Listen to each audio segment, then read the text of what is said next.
what my position was during the election about Palestine, about Gaza. Kamala Harris was running to be the first Black woman to be president of the United States. You cannot imagine how animated Black folks were. And some would argue the base of the Democratic Party, Black women. We're going to, see this thing. She was not taking a position that I thought was particularly moral. I had to talk in front of Black audiences about that. You know what I mean? And I had to do the other thing, which was go before Arab American audiences here, Palestinian American audiences here, and say, look, I'm with you. You can be mad at me. You probably will be mad at me. I get it. But for me, politics is the lesser of two evils. We've been fighting this battle for a long time. We have never had the luxury of electing people that represented the best of us. And this is why I'm voting for her. This is a really, really serious thing. And when you hear these Palestinian Americans, and when you hear these Muslim Americans, and when you hear these Arab Americans upset about this, you can't just yell at them. You have to take them seriously. These were hard, very, very difficult conversations. But when I made those conversations, look, man, I had to be buttoned up about it.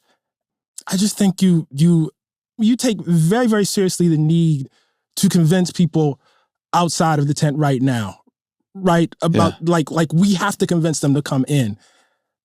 I guess what I want from you is I want you to take as seriously people who are in the tent and who are vulnerable and afraid. And if you have to convince them of something that's extremely, extremely uncomfortable, or tell them that you're taking a position that is extremely uncomfortable, I just think you owe them a little more. That's all I'm saying. Yeah, man. That's fine. I'll take it.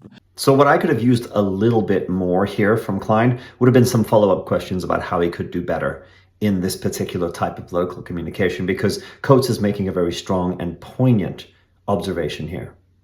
At the same time, Coates is also acknowledging that on the issue of Gaza, during the election of 2024, he had to make that distinction between his heartfelt beliefs and principles and desires for what needed to happen in the world, as contrasted with the political strategy of how do we try to get the person into power who's going to do the least damage and who may actually be movable in the direction that we want things to move in.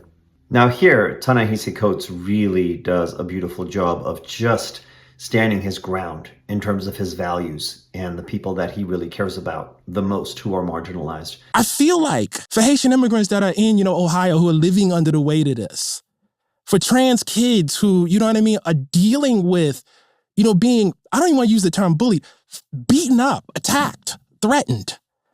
You know what I mean? It's very, very important to me, given the post I have, to say, I see you, but also this dude was wrong. And I'm all for unifying. I'm all for bridging gaps, but not at the expense of my neighbor's humanity. I think that in losing as badly as we have imperiled trans people terribly. Politics is for power. And so I think that the question I am just genuinely struggling with isn't how to have like a great kumbaya moment.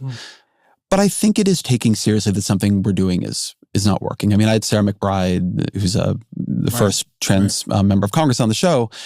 And, we were talking about every single survey you can offer on like trans rights has gone in the wrong direction the past couple of years, right? We've just begun to lose that argument terribly. And that has put people in real danger.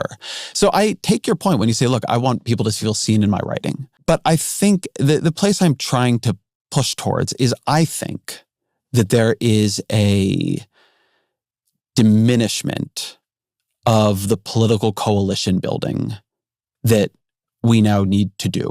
It's really refreshing to hear two people who have common cause disagree and try to make sense of where they're disagreeing and why in terms of the coalition that they both are in together. I think that the reason why this is creating so much commentary and so many strong opinions and so many intense feelings is that it's homing in on a particular puzzle that I think we're trying to solve in terms of Democrat Party politics at the level of winning elections and being able to make a difference, being able to move the progressive ball down the field. One mistake that I observe, just in my opinion, happening a lot in this discourse is thinking that what is being called for by people like Klein is forming alliances with actual far-right figures and fascists. And I just don't see that as actually being the argument.